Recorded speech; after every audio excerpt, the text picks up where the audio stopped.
Bismillahirrahmanirrahim. Assalamualaikum warahmatullahi wabarakatuh. Alhamdulillahirabbil alamin alladzi rajaqana binikmati ramadhana mubarak. Asyhadu an la ilaha illallah wa la syarikalah wa asyhadu anna Muhammadan abduhu wa rasuluh. Wassalatu wassalamu ala nabiyina Muhammadin wa ala alihi wa sahbihi wa man tabi'a ila yaumil amma ba'd. Fa ya ibadallah, usikum wa nafsi bitaqwa wa ta'atihi la'allakum tuflihun. Qala Allah ta'ala minal Qur'anil Karim. A'udzu billahi minasy syaithanir rajim. Bismillahirrahmanirrahim. Ya ayyuhalladzina amanu taqullaha haqqa tuqatih wa la tamutunna illa wa antum muslimun. Shadaqallah. Masyaallah muslimin wal muslimat jamaah Masjid Al-Makamah yang dimuliakan Allah.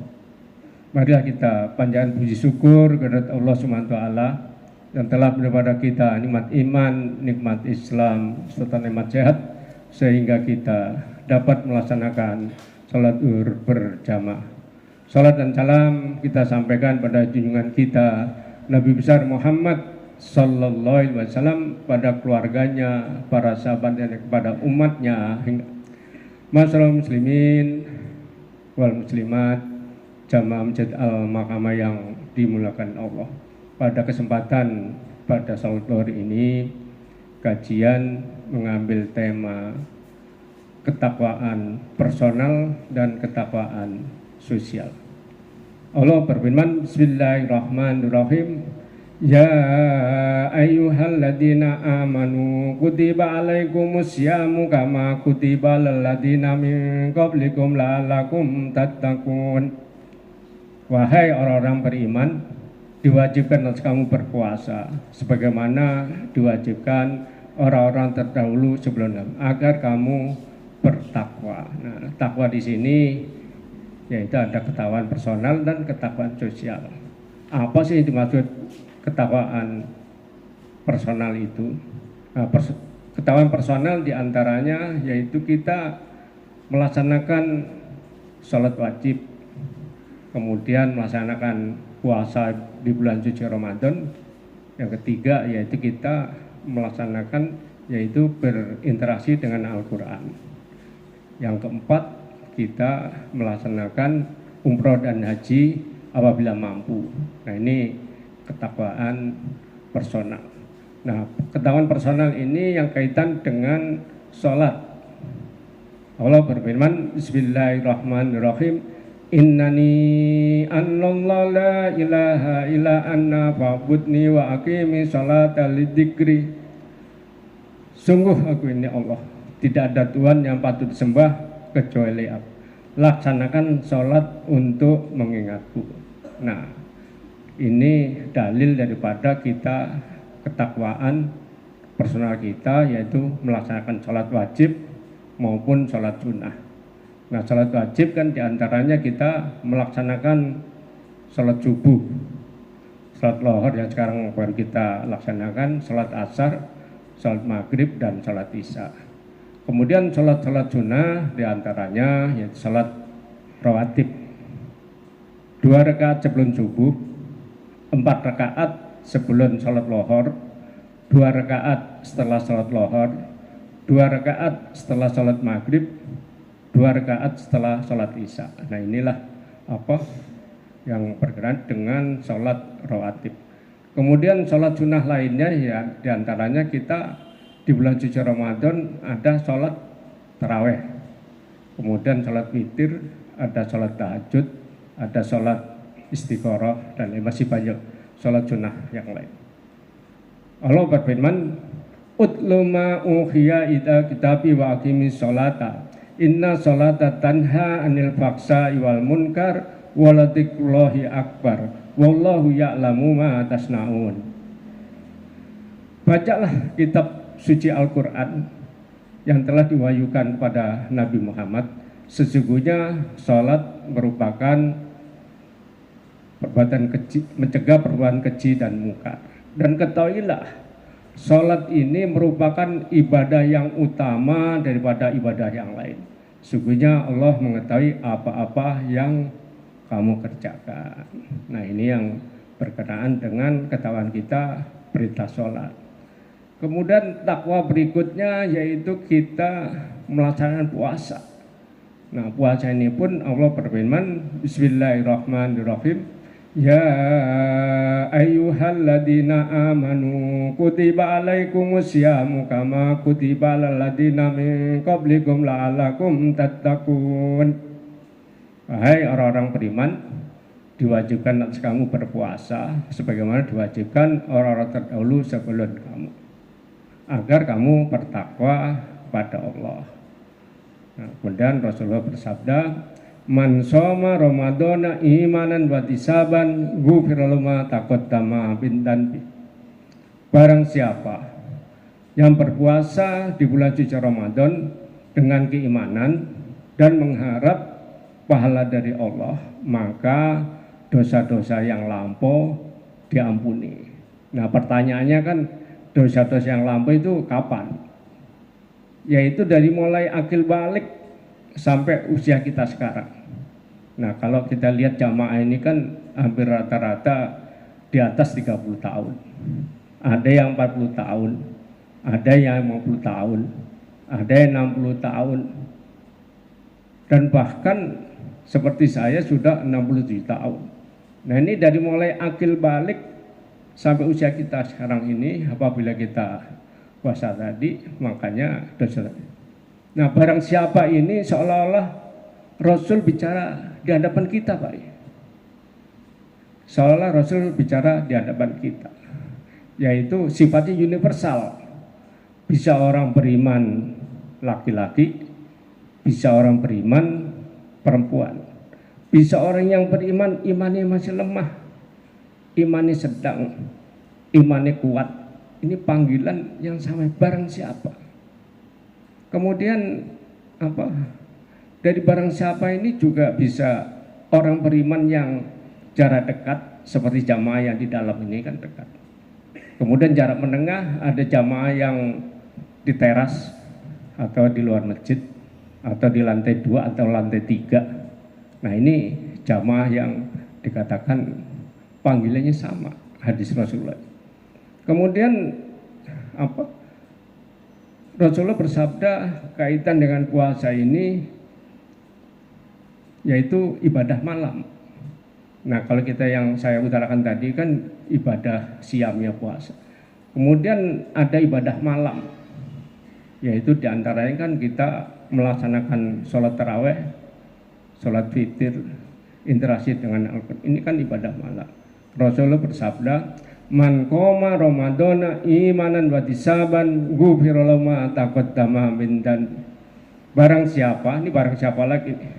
Rasulullah SAW bicara di hadapan, barang siapa yang melaksanakan ibadah malam. Nah, ini ibadah malam ini dari mulai kita sholat isya, sholat taraweh, sholat witir, dan kita antis dengan Al-Quran, atau kita membaca sholawat, atau kita membaca kalimat-kalimat thayyibah.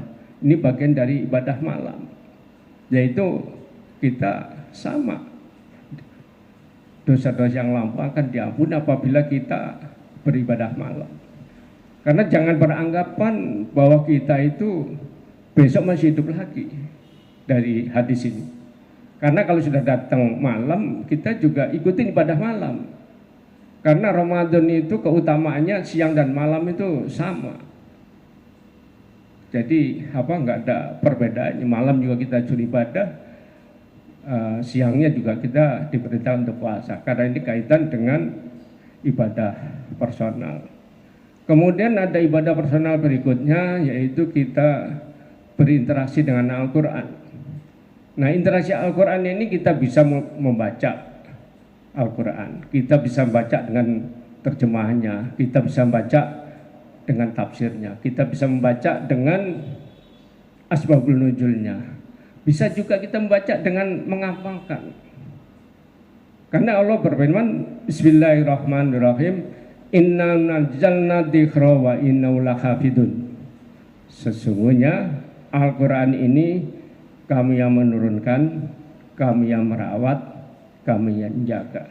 Nah, dalam konteks ini Allah menjaganya itu pertama Al-Quran itu diapal oleh para orang-orang yang beriman. Dan yang kedua, Al-Quran ini ditulis di musab-musab. Sehingga kalau kita ngapalin baca Al-Quran lupa kita baca dan sebaliknya. Nah, ini cara Allah untuk menjaga Al-Quran itu ya di hati-hatinya orang beriman ini, sama di musab-musab Al-Quran. Apabila dipalsukan sedikit pun cepat ketahuan, Pak. Karena Al-Quran itu Allah beri jaminan untuk mudah dihafalkan.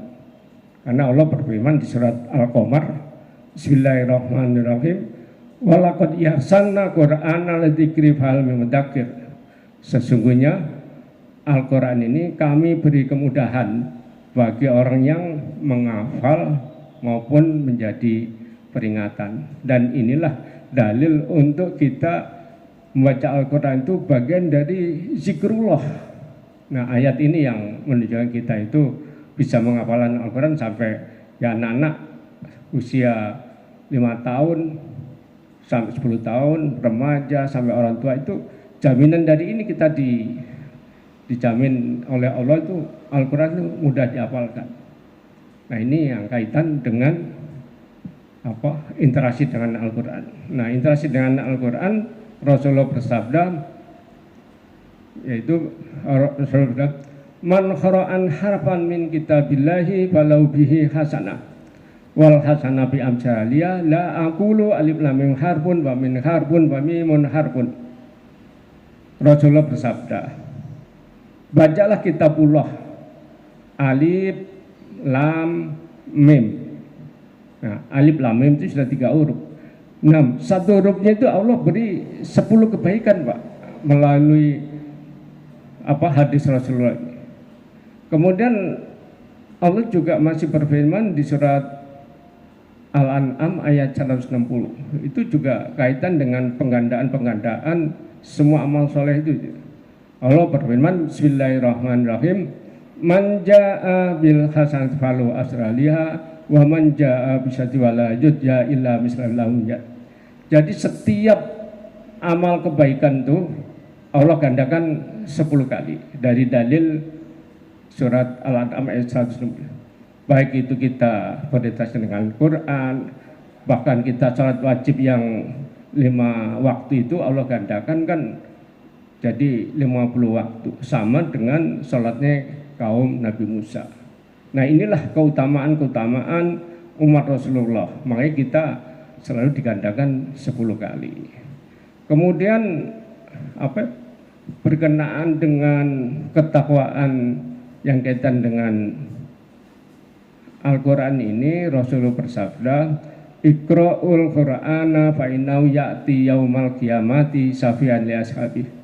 Rasulullah bersabda, sungguhnya Al-Quran itu nanti pada hari kiamat datang memberi syafaat kepada orang yang baca.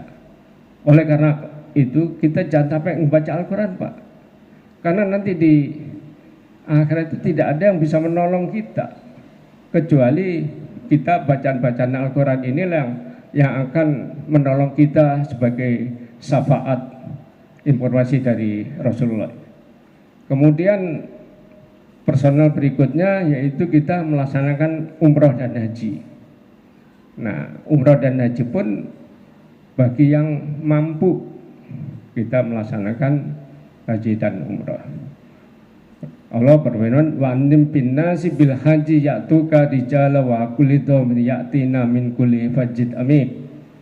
Jadi kita dipanggil-panggil untuk melaksanakan ibadah haji, baik berjalan kaki atau mengendarai onta. Kita mendatangi Baitullah untuk melaksanakan haji. Nah, berkenaan dengan haji ini Rasulullah bersabda, al-umratu al-umrati kafaratu ma baina wal hajjul mabruru laisa lahu jazaa'un ilal jannah. Jadi umrah yang satu dengan umrah yang lain itu menghapus dosa-dosa. Dan haji yang mabrur atau umrah yang mabrur itu balasnya surga. Kemudian Rasulullah bersabda berkenaan dengan haji an-nafaqatu fil haji kana fi hatta yakjib. Jadi kita mengeluarkan biaya untuk umroh dan haji akan diganti oleh Allah itu sampai 700 kali lipat.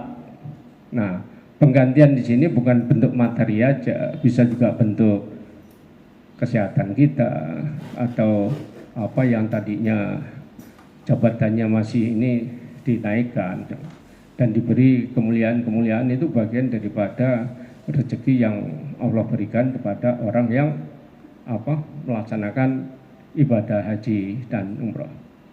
Nah, kemudian takwa sosial. Nah, takwa sosial ini Rasulullah bersabda, ittaqullaha haitsuma kunta wa bisatal hasanatamkuha wa kholinas bi khulqin hasan. Bertakwalah dimanapun kamu berada, ikutilah kejelekan dengan kebaikan, pergaulilah manusia dengan akhlak yang baik.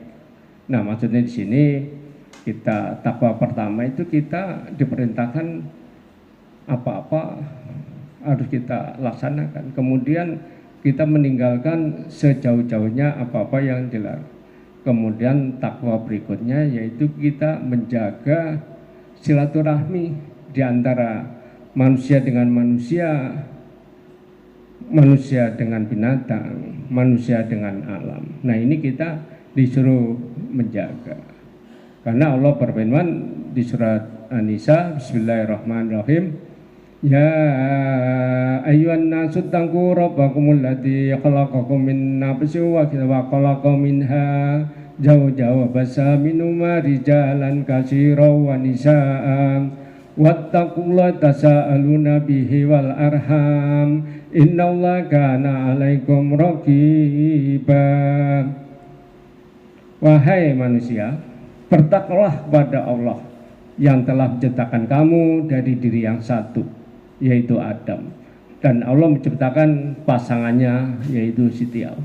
Dari Adam dan Hawa, Allah membiarkan laki-laki dan perempuan yang banyak. Bertakwalah kepada Allah.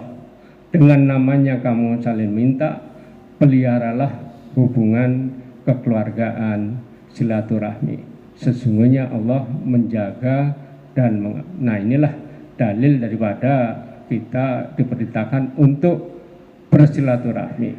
Nah, bersilaturahmi yaitu kita menjaga hubungan baik kepada kedua orang tua kita, menjaga baik dengan kerabat dekat kita, menjaga baik dengan rekan kerja kita, menjaga hubungan baik sesama jamaah seperti ini. Ini bagian dari menjaga hubungan silaturahmi yang diperintahkan.